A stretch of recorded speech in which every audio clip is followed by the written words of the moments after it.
De nouvelles mesures seront bientôt appliquées dans les lycées techniques et professionnels et puis les médaillés des JO de Rio seront récompensés en septembre, le 5 plus précisément. Des informations qui ressortent du Conseil des ministres d'aujourd'hui. Nous en parlerons dans ce journal. Au Gabon, dès l'annonce de la victoire de Ali Bongo face à l'opposant Jean Ping, des troubles ont éclaté sur les grandes artères entre forces de l'ordre et opposants.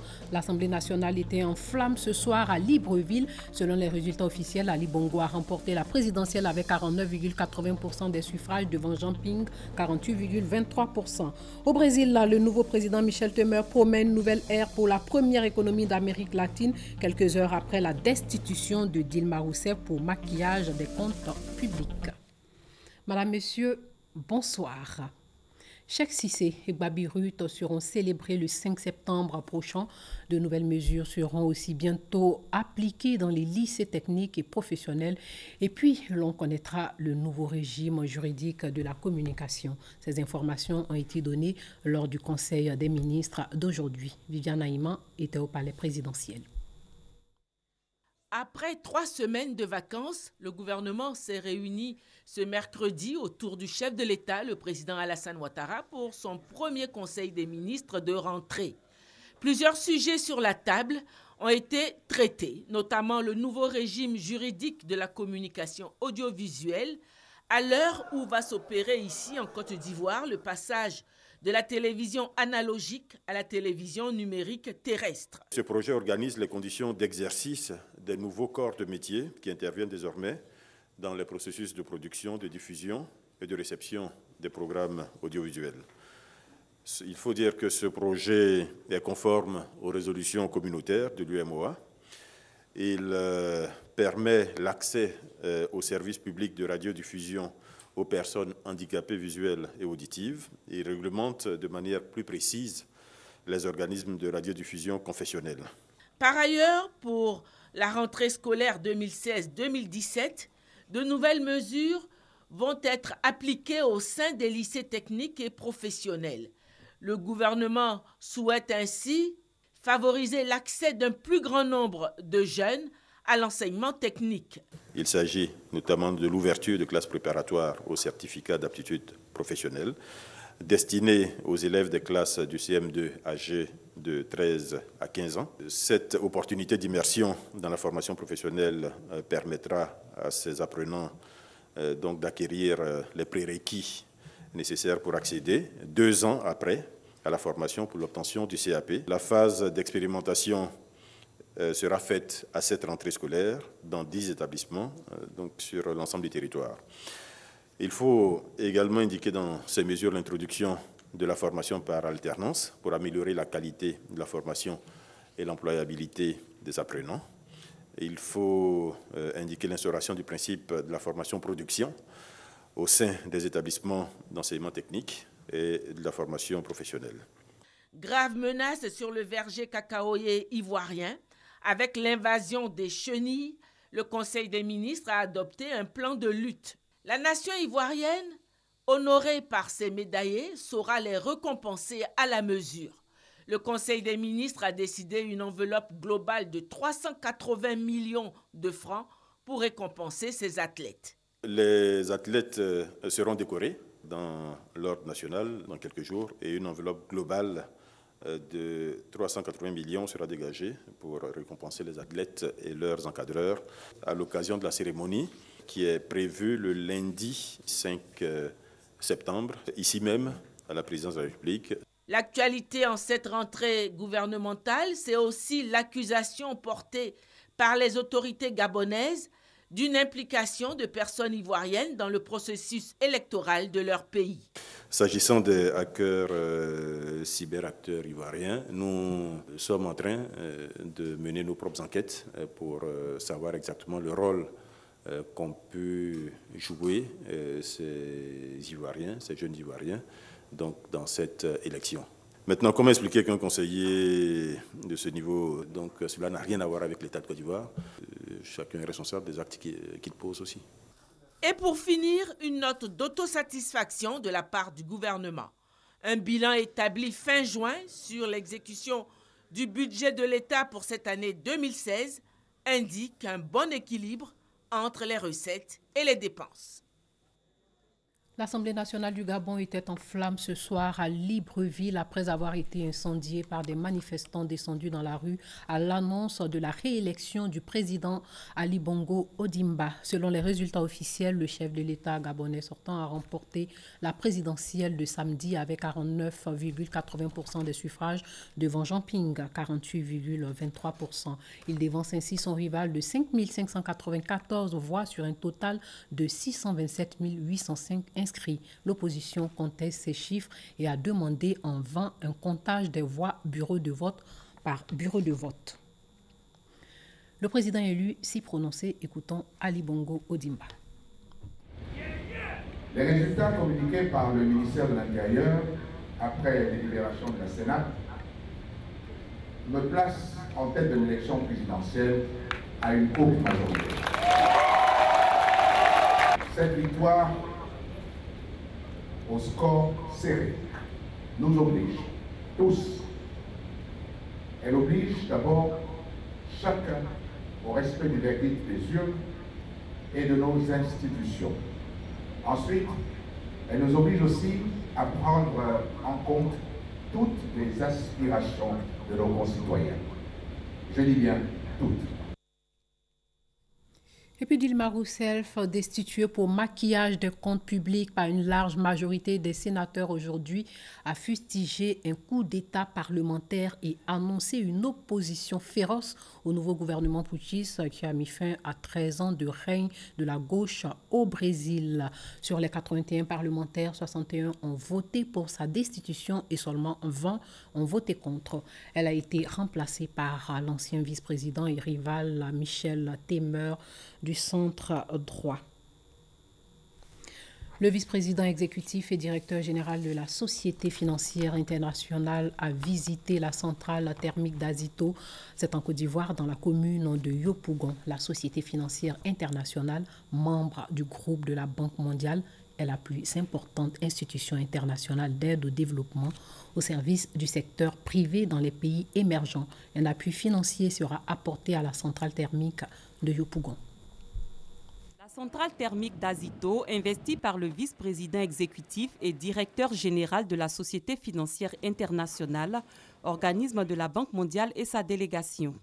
Les visiteurs de la Banque mondiale ont constaté les travaux abattus par l'ensemble du personnel de cette centrale thermique. On a travaillé dessus avec tous les partenaires depuis 1998. Le succès de cette centrale, c'est le partenariat public-privé. Et on pense qu'en effet, c'est la clé de succès pour augmenter rapidement l'énergie ici en Côte d'Ivoire. Mais on pense que c'est un modèle qu'on peut répliquer partout en Afrique. La centrale thermique a plusieurs objectifs, dont la distribution de l'énergie supplémentaire à bas coût et l'amélioration de l'accès à l'énergie pour soutenir la croissance de l'économie ivoirienne. La visite du président de la SFI dénote l'intérêt que la SFI porte aux investissements privés, notamment dans le projet Azito. La centrale thermique d'Azito a été réalisée en 1998 pour répondre à l'augmentation des besoins énergétiques en Afrique de l'Ouest. Depuis sa mise en service, la centrale thermique d'Azito produit de l'électricité de manière continue en transformant efficacement les ressources gazières de la Côte d'Ivoire.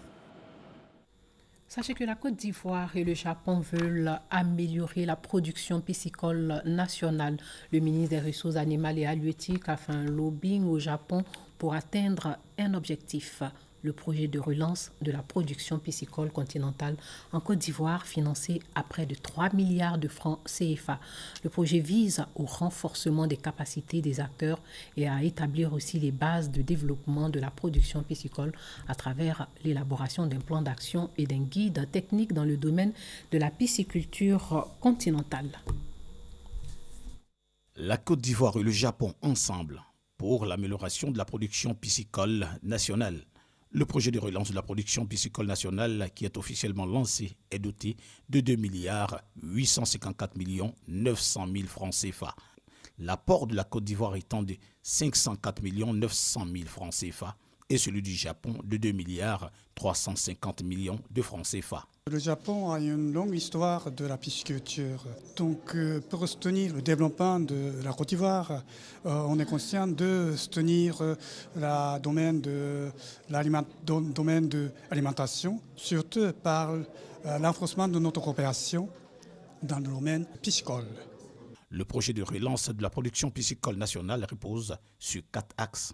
La formulation du plan d'action de la pisciculture continentale, l'élaboration des directives techniques pour le secteur de la pisciculture, la mise en œuvre des projets pilotes, le renforcement des capacités des acteurs du secteur. L'objectif de ce projet, c'est d'abord de nous tourner vers la pisciculture qui est la voie indiquée pour pouvoir répondre à nos besoins halieutiques au niveau de la Côte d'Ivoire.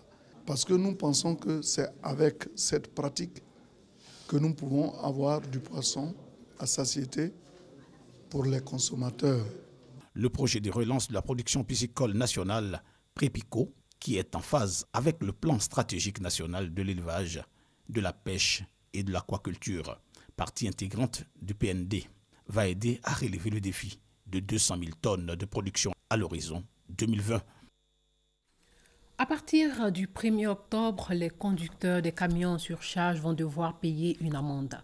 C'est à cette date qu'entre en vigueur le règlement 14 de l'UEMOA portant amende UEMOA et délestage.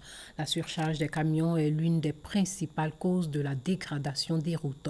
Les contrevenants vont payer entre 20 000 et 60 000 francs CFA. L'Union économique et monétaire ouest-africaine UEMOA passe à la vitesse supérieure en ce qui concerne la sanction des surcharges des véhicules poids lourds. Pour chaque tonne supplémentaire, les transporteurs nationaux paieront désormais 20 000 francs CFA contre 4 000 actuellement. Quant aux non-nationaux, la facture s'élève à 60 000 francs, au lieu de 11 000 francs CFA auparavant. La Confédération des syndicats des conducteurs routiers de l'Afrique de l'Ouest, CSCRAO, ne veut pas se laisser surprendre par cette mesure. Elle engage donc une campagne de sensibilisation. L'UEMOA a fini tous ces problèmes aujourd'hui. Ce que tu dois trouver en Côte d'Ivoire ici, tu trouves la même chose au Mali, au Burkina, au Niger, au Ghana, à peu près comme au pays de l'Afrique de l'Ouest. C'est important aujourd'hui. C'est cette information qu'on est venu donner à nos camarades chauffeurs. Pour ne pas qu'ils soient étrangers dans cette affaire. Tout le monde est informé, mais la sensibilisation, ça continue. La route, si c'est arrangé, c'est bon pour le camion, et c'est bon pour nous les chauffeurs, et c'est moins fatigant. Si on paye cet argent, le surcharge de tonnage pour arranger la route, c'est tout à fait normal. Les nouvelles amendes tirent leur source du règlement 14 de l'Union économique et monétaire ouest-africaine. À l'origine, la lutte contre la dégradation des routes du fait du non-respect des poids des camions. L'application des nouvelles amendes entre en vigueur à compter du 1er octobre prochain. Le prix du transport urbain devait connaître une baisse depuis le 1er août dernier. Nous sommes à la fin du mois d'août et cette mesure prise par les transporteurs eux-mêmes n'est toujours pas respectée. Les usagers sont mécontents et Rigoré a parcouru le district d'Abidjan.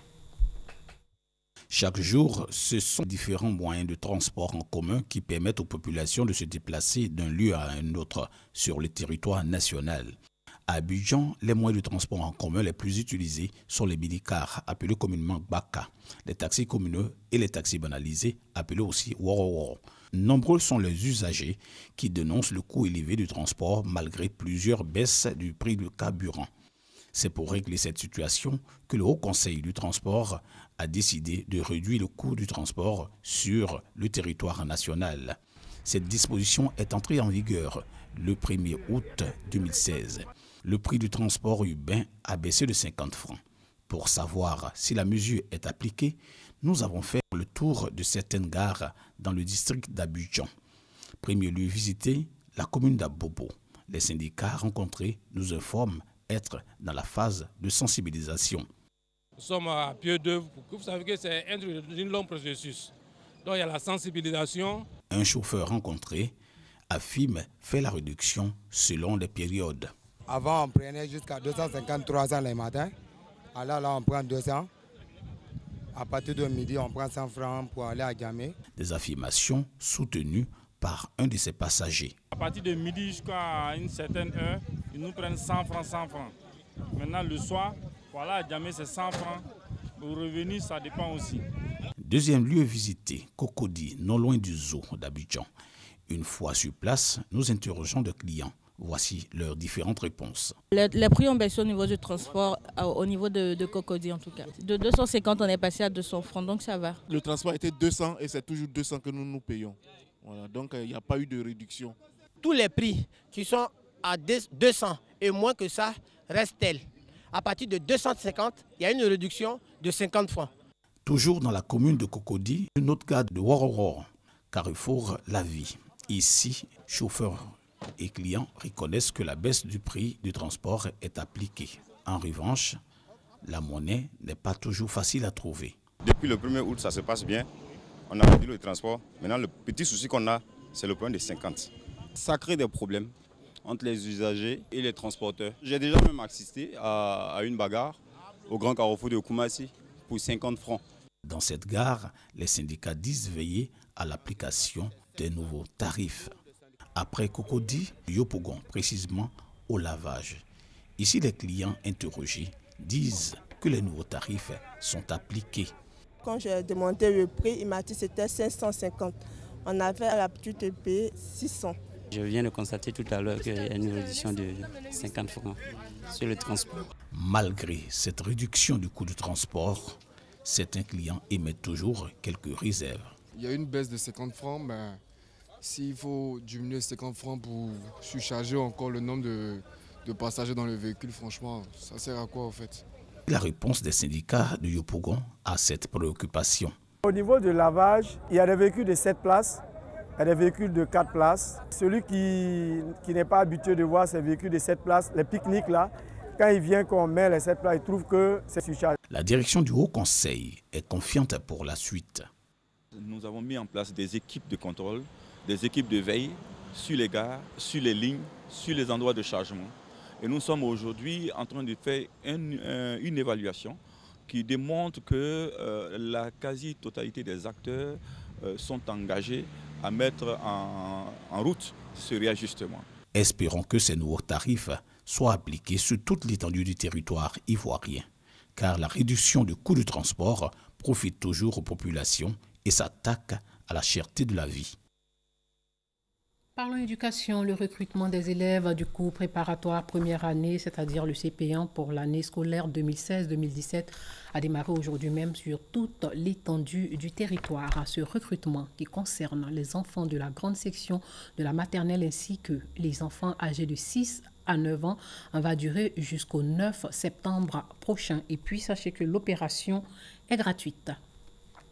La rentrée scolaire 2016-2017 est d'ailleurs prévue pour le 12 septembre prochain, vous le savez déjà, et le ministère de l'Éducation nationale met les bouchées doubles pour que cela se passe bien. Les acteurs de l'éducation se sont donc réunis à Yamoussoukro, c'est dans le centre du pays, lors d'un séminaire pour réfléchir sur la stratégie d'opérationnalisation, de la politique de scolarisation obligatoire. Le reportage de Kader Sogodougou. École primaire publique Zaïre de Yamoussoukro. À l'instar de tout le pays, le recrutement au cours préparatoire première année CP1 au titre de l'année scolaire 2016 à 2017 a débuté. Une opportunité pour les parents d'élèves. Moi-même, je ne suis pas partie aussi, ça me fait mal. En tout cas, aller là, je regrette. Tous mes enfants doivent aller à l'école. L'école, faut-il le rappeler, est désormais obligatoire en Côte d'Ivoire. Une vision du gouvernement soutenue par les enseignants. C'est tous les enfants que nous prenons en compte, même quand ils n'ont pas d'extrait de naissance. De l'école primaire publique à Zaïre au lycée Mami Adjoua de Yamoussoukro, le pas est vite franchi. Ici, les acteurs du système éducatif ivoirien sont en séminaire préparatoire de rentrée scolaire 2016 à 2017. Il s'agit de traduire en actions concrètes et mesurables la politique de scolarisation obligatoire, identifier les défis du moment, définir les priorités pour cette année et élaborer la stratégie de leur mise en œuvre. Nous avons maintenant de la matière pour apprécier notre stratégie à l'aune d'un réalisme plus conséquent, rectifier le tir quand il le faut et approfondir les acquis indéniables. La rentrée scolaire 2016-2017 est fixée au lundi 12 septembre à 7h. Sur 26 médicaments traditionnels testés, 5 sont autorisés à être sur le marché. Cette information a été donnée à la 14e édition de la Journée africaine de la médecine traditionnelle qui s'est déroulée dans la commune du Plateau. Le thème de cette année, réglementation des produits issus de la pharmacopée traditionnelle et de la région dans la région africaine. Produits à base de plantes pour lutter contre le diabète, l'hypertension, les lésions cutanées et les douleurs musculaires. Au nombre de 5, ces produits ont eu l'autorisation de mise sur le marché. Dans le cadre de la collaboration entre la médecine traditionnelle et la médecine moderne, ces médicaments traditionnels sont vendus en pharmacie. 80% des médicaments qui sont dans les rayons des pharmacies sont d'origine végétale. Durant 10 ans, nous avons effectué des tests d'innocuité, des tests de stabilité et des tests d'efficacité. Donc ce sont les résultats que nous avons présentés à l'État de Côte d'Ivoire. Une avancée notable pour la Fédération des tradipraticiens de Côte d'Ivoire. Ces acteurs de la médecine traditionnelle exposent à l'occasion de la Journée africaine de la médecine traditionnelle. Nous avons aujourd'hui 5 médicaments homologués et 29 médicaments qui ont été analysés. Ces 29 médicaments tendent à avoir vraiment leur autorisation de mise sur le marché. Donc vraiment c'est un pari gagné pour la médecine traditionnelle de Côte d'Ivoire. Occasion toute trouvée pour sensibiliser les praticiens sur la loi qui régit la médecine traditionnelle en Côte d'Ivoire. Il y a également depuis 2013 l'introduction de modules de médecine traditionnelle dans les curricula de formation des étudiants en médecine à l'unité de formation et de recherche des sciences médicinales. La Journée africaine de la médecine traditionnelle a été marquée par la visite de stands. Des diplômes d'excellence ont également été remis aux tradipraticiens qui respectent les bonnes pratiques de fabrication. La ministre de la Solidarité, de la Cohésion sociale et de l'indemnisation des victimes, Mariatou Koné, a mis fin aux querelles qui divisaient la confrérie des Dozo de la région de la Bagoué. Cette réconciliation a été faite lors de la célébration de la Journée nationale de la solidarité. Le reportage de Hamza Diaby. Crise intestine, de leadership, bicéphalisme au sein de groupes, voilà les mots qui minent depuis une décennie la confrérie d'Ozo de la région de la Bagoué. Une crise à laquelle Mariatou Koné décide de mettre fin. Saisie par les cadres de la région, la ministre de la Solidarité, de la Cohésion sociale et de l'indemnisation des victimes multiplie d'abord les séances de travail avec les groupes antagonistes et les parties prenantes au conflit, avant d'exhorter chacun à monter dans le train de la cohésion sociale, gage du développement de la Bagoué. On doit faire en sorte qu'il y ait un seul chef. C'est celui qu'on écoute qui nous mène vers l'émergence, qui nous mène vers le développement. Mesdames et messieurs, chers parents, c'est en étant rassemblés que nous sommes plus forts. Nous devons donc en tout temps et en tout lieu entretenir l'union, entretenir la solidarité. Nous devons cultiver. Nous devons entretenir la paix comme on entretient notre champ. C'est la condition indispensable pour le développement. Pari réussi pour la ministre. Les groupes en conflit prennent l'engagement de fumer désormais le calumet de la paix. Outre le règlement de ce conflit, Mariatou Koné a profité de l'occasion pour lancer un appel à l'apaisement des tensions entre agriculteurs et éleveurs de la région. Le président du directoire de l'Alliance des Oufouettis et Aboulaye Diallo, un cadre du PDCI, se sont rencontrés pour parler de l'orientation des activités du parti unifié. Amadou Soumaoro était accompagné d'une délégation du groupement politique Émilie Touré, Sidonie Davila. Aboulaye Diallo, un des fidèles compagnons du président Félix Houphouët-Boigny et dépositaire de la philosophie oufouettiste, se dit prêt à accompagner l'avènement d'un parti unifié. Il a exprimé au directoire du RHDP le rassemblement des oufouettistes pour la démocratie et la paix ce mardi à son domicile.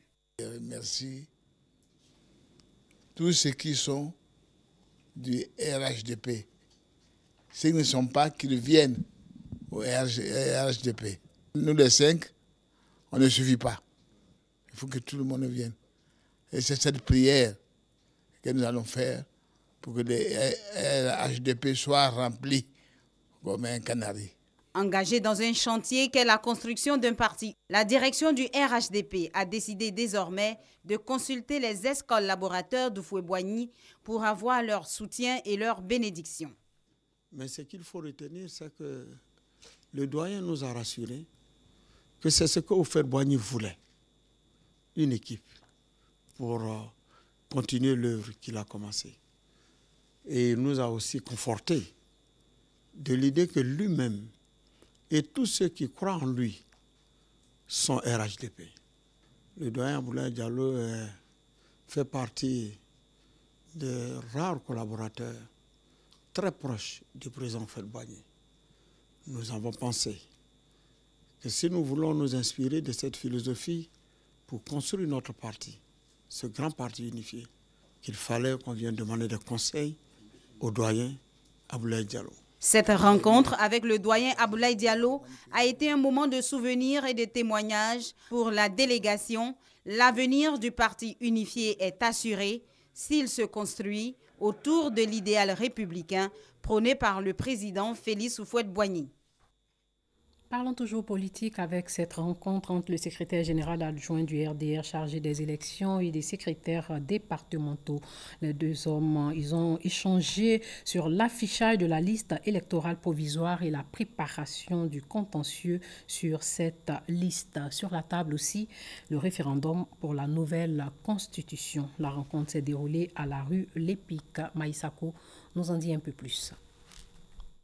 Selon les informations reçues par le RDR, la liste électorale définitive de 2015 comporte 6 300 142 électeurs.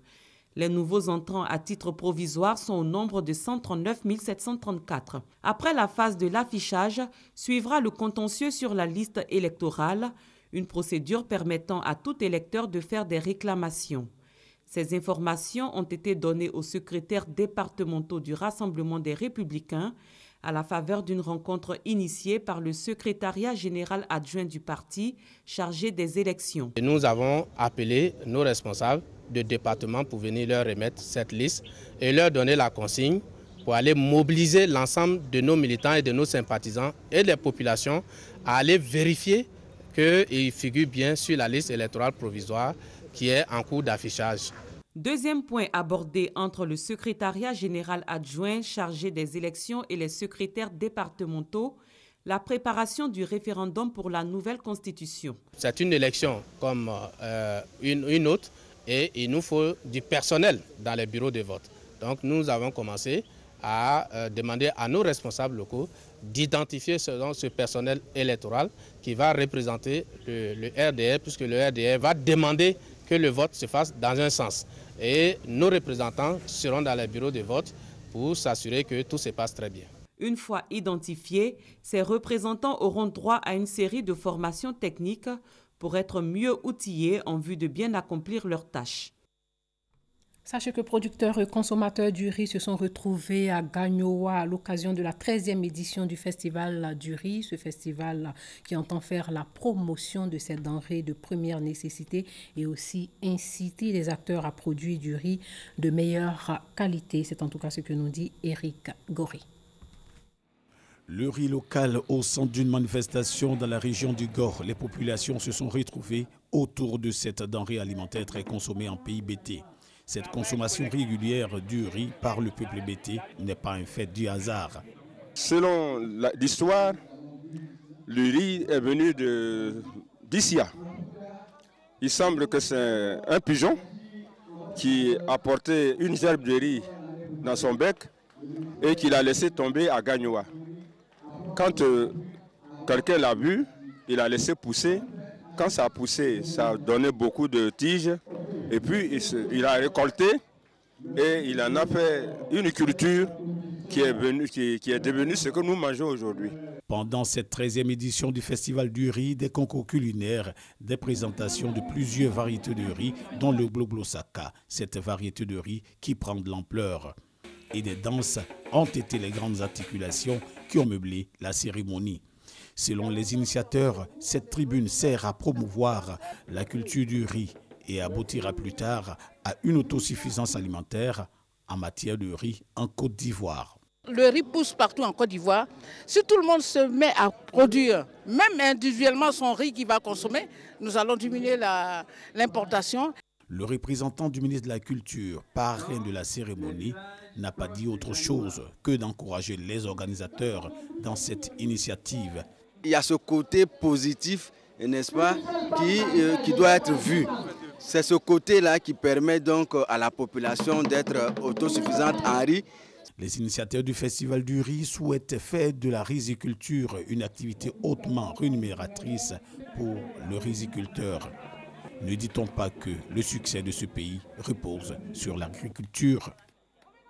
Oui, le succès de ce pays repose effectivement sur l'agriculture. Merci d'avoir regardé cette édition et portez-vous bien.